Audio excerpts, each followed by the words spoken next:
గారికి అందరికీ పైన పేరు పేరు నాకు ధన్యవాదాలు చెప్తూ ఈరోజు వచ్చేసిన మెడికల్ డిపార్ట్మెంట్ సంబంధించిన డాక్టర్స్ మరియు ఇతర అందరికీ నమస్కారము. రోడ్ యాక్సిడెంట్ తీసుకుంటే 25లో దాదాపు 25 డాక్టర్స్ చనిపోయారు జరిగింది సార్. ఇండియాలో 25 డాక్టర్స్, ఆంకాలజీ వాళ్ళు, సర్జన్స్ చనిపోవడం జరిగింది.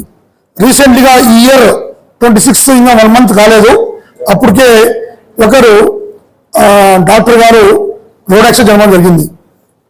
మీరు గమనిస్తే 24 డిసెంబర్ నెలలో అనంతపూర్లో 3 డాక్టర్స్, బళ్ళారి చెందిన 3 డాక్టర్స్ కూడా రోడ్ యాక్సిడెంట్స్లో చనిపోవడం జరిగింది. దీనికి ముఖ్య కారణం ఏమంటే మనకు తెలియదని కాదు, ఏది నాలెడ్జ్ లేదని కాదు. ఒక డాక్టర్ కావాలంటే, ఒక ఎంప్లాయీ కావాలంటే అందరికీ ట్రాఫిక్ మీద అవగాహన ఉంటుంది, ట్రాఫిక్ మీద నాలెడ్జ్ ఉంటుంది, ప్లస్ హెల్మెట్ ధరించాలని ఉంటుంది. కానీ మనము తెలిసి చేసే తప్పులు ఆ యొక్క ప్రాణాలను సమర్పించుకుంటున్నాం సార్. 2024లో 24లో మన భారతదేశంలో గమనిస్తే 1,64,000 మంది చనిపోయారు సార్ రోడ్ యాక్సిడెంట్స్లో. కానీ మనం అనుకుంటాం కదా, మార్త్ అంటే గవర్నమెంట్ ఆఫ్ ఇండియా వాళ్ళు మార్త్ యొక్క స్కీమ్ ద్వారా, ఈ యొక్క సురక్ష అభియాన్ ద్వారా మనం తగ్గిందనుకుంటున్నాం. లేదు, 2025లో 4.25% పెరిగింది సార్. ఇక యాక్సిడెంట్స్లో పెరిగినాయి, డెత్లు పెరిగినాయి. కనుక మనం ఎవ్రీ ఇయర్ యాక్సిడెంట్స్లో చనిపోయే వాళ్ళ సంఖ్య పెరిగిపోతుంది. మీరు గమనిస్తే ప్రపంచంలో జరిగినటువంటి వార్స్ రీసెంట్ ఆల్రెడీ జరుగుతుంది. రష్యా వర్సెస్ యుక్రెయిన్, మళ్ళీ ఇజ్రాయెల్ వర్సెస్ పాలస్తీనాలో ఒక 10-20 మంది చనిపోతే యుఎన్ఓ కానీ అన్ని దేశాలు చాలా ఎక్కువగా ర్యాలీస్ అని చేస్తున్నాయి. కానీ మనం గమనిస్తే మన ఇండియాలోనే, ఒక భారతదేశంలోనే దాదాపు లక్షల మంది చనిపోతున్నారు. దానికి మనమందరం మీరు చూశారు, ఒకటి పవర్ పాయింట్ చూశారు, ఫస్ట్ ఒకటి పెట్టింది. రోడ్డు పైన రీసెంట్గా జరిగింది డిసెంబర్ నెలలో బళ్ళారి చౌరస్తా దిగే దగ్గర ఒక లారీ సడన్గా బ్రేక్ డౌన్ అవుతుంది సార్. ఆ బ్రేక్ డౌన్ ఏంటంటే లారీ ఓనర్కి వెళ్ళి ఒక మెకానిక్ పిలుచుకొస్తాడు. దీనికి ఆ టైర్స్ స్టక్ అయినాయని బ్రేక్ డౌన్ కోసం. వాళ్ళు చిన్నపాటి ప్రికాషన్ ఏంది, ప్రతి లారీలో ట్రయాంగిల్ లాంటిది ఒక ఎక్విప్మెంట్ ఉంటుంది, పెట్టాలి, వెనకాల పెట్టాలి, ముందు ఒక 10-20 మీటర్ల ముందు పెట్టాలి అనేది ఒక నాలెడ్జ్ అని లేకపోవడము. రెండవది, కనీసం 2-3 రాళ్లలో పెట్టింటే ఈరోజు వాళ్ళు 3 బతికేవాళ్ళు. లేకపోతే ఒక కనీసం చెట్టు కొమ్మలలో తుంచేలా పెట్టింటే మనం వాళ్ళు బతికేవాళ్ళు. వాళ్ళు చేయలేదు కాబట్టి ఏమైంది, ఫస్ట్ లెఫ్ట్ సైడ్ చూశారు, రైట్ సైడ్ వచ్చి 3 చూస్తున్నారు. 3 మీద వెనకాల లారీ వచ్చింది. అది ఈవినింగ్ టైము 7:30కి టైం 3 మీద ఎక్కేసింది. మీరు చూశారు, ఒకతనైతే 2 స్పాట్ చనిపోయారు, ఒకతనైతే మీరు చూశారు ప్రాణపోక ముందు అంటే తగలాడుతున్నాడు. ఇంకోతను 4th పర్సన్ బతికాడు. ఇది మీరు గమనించి చిన్నప్పటి ప్రికాషన్ లేకపోవడం. రెండవది, లాస్ట్ మంత్ 25లో సార్ లోకాయుక్త అంటే మన సంతోష్ నగర్ దగ్గర లోకాయుక్త ఆఫీస్ టర్నింగ్ లో ఒక టిప్పర్ పోతుంది, ఇసుక టిప్పర్ ఫ్రమ్ సుంకేశ్వరం నుంచి వస్తుంది, హైవే నుంచి వస్తుంది. కానీ 3 వ్యక్తులు తాగినారు. ఇక్కడ వాళ్ళ ఊర్లో తాగేసి వస్తూ అందరు 3 వయసు కూడా 20 సంవత్సరాల లోపల ఉంది. చాలా మంది పిల్లలు, చిన్న పిల్లలు ఉన్నారు. వాళ్ళు వస్తూ ఆ తాగిన మైకంలో ఒక బీర్ బాటిల్ కింద పడుతుందంటే ఆ వంగనం జరిగింది. ఆ బండి స్కిడ్ కావడము, 2 స్పాట్ చనిపోయారు. ఇద్దరు తలల మీద నుంచి టిప్పర్ పోయింది. టిప్పర్ తప్పులేదు ఏం చెప్పాలంటే. 3వ అతను మన గవర్నమెంట్ హాస్పిటల్లోనే 14 రోజులు కోమాలో ఉండి వెంటిలేటర్ మీద ఉంది. లాస్ట్ వెంటిలేటర్ తీసేసినందువల్ల అంటే చనిపోవడం జరిగింది. 3 చనిపోయారు. ఇట్లా గమనిస్తే మన టౌన్ లోపల only town 1 town 2 town 3 town 4 town city limits లోనే లాస్ట్ ఇయర్ 45 మెంబర్స్ చనిపోయారు సార్, డెత్లు అయినాయి. దాంట్లో 22 మందికి హెల్మెట్ లేకపోతే చనిపోయారు సార్. హెల్మెట్ ఉంటే బతికేవాళ్ళు సార్ వాళ్ళు.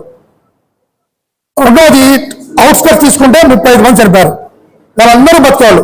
అంతెందుకు 31 డిసెంబర్ నైట్ చైతన్య కాలేజీలో చదువుకున్న స్టూడెంట్, 2 ఫ్రెండ్స్ రాత్రి 11 గంటలకు హైవే మీద వెళ్ళారు. తాలూకు లిమిట్స్ లో వెళ్ళి డైరెక్ట్ గా ఒక యాక్సిడెంట్ అయింది. ఒకతను స్పాట్ చనిపోయాడు, ఇంకోతను జస్ట్ 2 days చనిపోతే అతని ఆర్గాన్స్ అన్ని డెవలప్ చేయడం జరిగింది. మీరు గమనించున్నారు సార్. కనుక మా రిక్వెస్ట్ ఏమంటే పోలీస్ తరఫు నుండి ఒకటే రిక్వెస్ట్, మీరందరూ చదువుకున్న వాళ్ళు, మనమందరం చదువుకున్న వాళ్ళం, చిన్నపాటి నాలెడ్జ్ ఏమని హెల్మెట్ పెట్టుకుంటే మనం కాపాడుకుంటాం అనేది ఒక నాలెడ్జ్ లేకపోవడము. రెండవది చాలా మందికి ఒక అపోహ ఉంది, వెంట్రుకలు పోతాయి మనకు వెంట్రుకలు రావు ఈ హెల్మెట్ వల్ల అనేది. సార్ హెల్మెట్ కి వెంట్రుకలకు ఎలాంటి సంబంధం లేదు సార్. మీకు తెలుసు మెలనిన్ కెరటిన్ అనే ఒక విటమిన్స్ వల్లనే మన వెంట్రుకలు రావడం పోవడం ఉంటుంది. రెండవది హెరిటరీ, దానికి హెల్మెట్ కి ముడిపెట్టద్దండి. దేవుంచి అందరూ హెల్మెట్ పెట్టుకోండి సార్. రెండవది మూడో పాయింట్, చాలా మంది మీరు గమనించాము, మేము చెప్పకూడదు కానీ చాలాసార్లు మేము రాజుగారు గమనిస్తుంటే చాలా మంది స్టూడెంట్స్ కూడా, మెడికల్ స్టూడెంట్స్ కూడా తాగి రాత్రులు తిరుగుతున్నారు సార్. అది కొద్దిగా దయ ఉంచి తగ్గించుకోమని కోరుకుంటున్నాము. తాగండి మేము వద్దని చెప్పాము, కానీ తాగి వెహికల్ నడపడం అంటే అది చాలా నేరం సార్. ఎందుకంటే తాగిన మేము గమనించుంటే సార్, గత యాక్సిడెంట్స్ లో కూడా తాగిన వాళ్ళు బతకలేదు సార్. తాగిన వాళ్ళు ఎవరు బతకట్లేదు, వాడి బాడీ యాక్ట్ కావట్లేదు. తాగిన వాళ్ళు బాగా బయటపడుతున్నారు, ఇంజురీస్తో బయటపడుతున్నారు. కనుక రిక్వెస్ట్ ఒకటి. రెండవది సార్, హెల్మెట్ ఖచ్చితంగా ధరించండి. ఇప్పుడు రీసెంట్లీ అమెండ్మెంట్ లో 1,35,000 రూపాయలు 1,035 రూపీస్ హెల్మెట్ లేకుండా సార్ డైరెక్ట్ గా పడిపోతుంది. అది హెల్మెట్ తీసుకుంటే 700, 800, 1000 రూపాయల్లో 3 లేయర్ హెల్మెట్ వస్తుంది. కనుక దయవుంచి అందరూ క్యారీ చేయండి. మేమైతే టౌన్ లో చాలా ప్రయత్నం చేస్తున్నాము. ఏమని హెల్మెట్ మన ఒక చిన్నపాటి నో హెల్మెట్ నో పెట్రోల్ కూడా తీసుకొచ్చాము, కానీ ట్రై చేస్తున్నాం. We are trying our level best. కానీ హెల్మెట్ పర్సెంటేజ్ కనీసం పెరగాలి సార్. హైకోర్టు, సుప్రీంకోర్టు కూడా దీని మీద చాలా ఎక్కువగా ప్రజలేస్తుంది, పోలీస్ మీద, మా ఆర్టీఓ డిపార్ట్మెంట్ అందరి మీద. ఇంకోటి రీసెంట్లీగా ఈ గుడ్ సముద్రం మీద కూడా మీరు చూశారు, గోల్డెన్ అవర్ లోపలే మనము షిఫ్ట్ చేస్తే మనకు మ్యాక్సిమం మనం కాపాడే వాళ్ళు అవుతాం. చాలా మంది చేస్తారు, ఇప్పుడు యాక్సిడెంట్ అయిన వెంటనే వీడియో తీస్తారు, వీడియోస్ సెల్ఫీలు తీస్తారు, యూట్యూబ్లో పెడతారు. అది కాదు సార్, మనం ఫస్ట్ వాళ్ళకి కాపాడాలి. చాలా మందికి బ్లడ్ తగ్గిపోయి చనిపోతారు. హెడ్ ఫ్రాక్చర్ కాదు, చేరిగిన వాళ్ళు కాలుగా చనిపోతారు. ఎందుకంటే బాడీలో ఉండే బ్లడ్ వెళ్ళిపోయి చనిపోతారు. దానికి మీరు ఫస్ట్ ఎయిడ్ ఇవ్వండి. మ్యాక్సిమం అందరికీ ఎడ్యుకేట్ చేయండి. నా లాస్ట్ రిక్వెస్ట్ సార్ గారికి ఏమంటే, కనీసము medical staff as well as అందరికీ నో హెల్మెట్ లేకుండా లోపల ప్రిమిసెస్ లోకి అలో చేయకుండా ఉంటే మనము ఒక రకమైన ఉద్యమం రావాలి సార్. ఇది ఉద్యమం రావాలి. లాస్ట్ టైం ఎన్సీసీ ఒక ఆఫీసర్ అక్కడ వచ్చాడు, ఆయన he is coming from Himachal Pradesh sir. NCC officer మన లోపలే ఉంది వాళ్ళ ఆఫీస్ కూడా. వచ్చి సార్ మీరు వేస్ట్ అన్నాడు నా మొహం మీద. నా మొహం మీద చెప్పేశారు, మీరు వేస్ట్ పోలీస్ సార్ అన్నాడు. ఏం సార్, మేము హిమాచల్ చిన్న స్టేటు, మేము గేటు బయటనే తలుపు దగ్గరనే ఎప్పుడు హెల్మెట్ పెట్టుకుంటాము. డ్రైవరు అంటే తోలేతను పిల్లల డ్రైవర్ కూడా మీరు ఫాలో చేయలేకపోతారు అంటే మీరు వేస్ట్ పోలీసు కదా అన్నారు నాకు. దానికి కారణం ఏమంటే మీరందరూ సపోర్ట్ కావాలి సార్. మీరందరూ సపోర్ట్ ఉంటేనే మేము చేయగలం.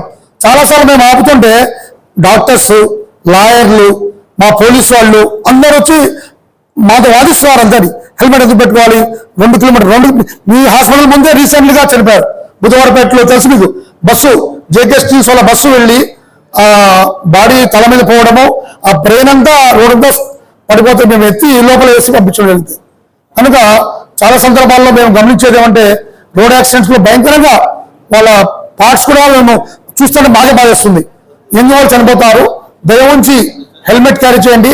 రెండోది మీరు గమనిస్తే, సెన్సస్ గమనిస్తే 58% చదువుకోవాలి చనిపోతున్నారు సార్. 58% చదువుకున్న వాళ్ళు, డిగ్రీ చదువుకున్న వాళ్ళు, ఎడ్యుకేట్ వాళ్ళు చనిపోతారు రోడ్ యాక్సిడెంట్స్ లో. కనుక దయవుంచి మీరందరూ సహకరించ కోరుకుంటూ ఈ అవకాశాన్ని ధన్యవాదాలు. Thank you sir.